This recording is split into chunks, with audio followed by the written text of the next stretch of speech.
Сәлеметсіңдер ме, балалар? Добро пожаловать на второй урок казахского языка. Тема урока «Менің атым Алмагүл». Ребята, мы попробуем задать простые вопросы и ответить на них.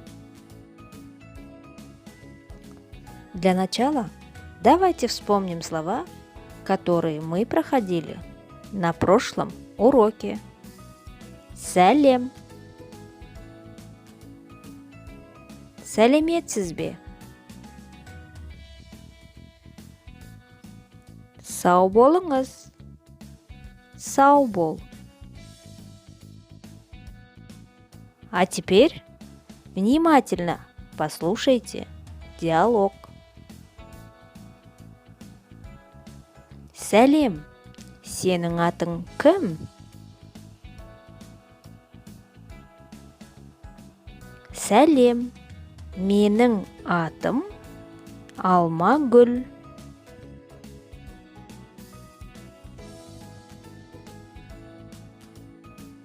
Повторите за мной новые слова. Сенің атың кім? Сенің атың кім? Как тебя зовут? Менің атым. Менің атым.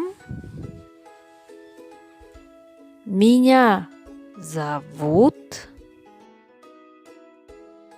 Ребята, давайте попробуем использовать новые слова в диалоге. Сәлем. Сенің атың кім? Сәлем. Менің атым Алмагүл. Сау бол. Сау бол.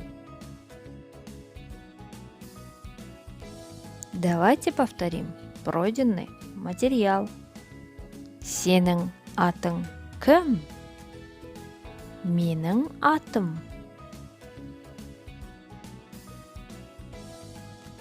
На этом наш урок завершается.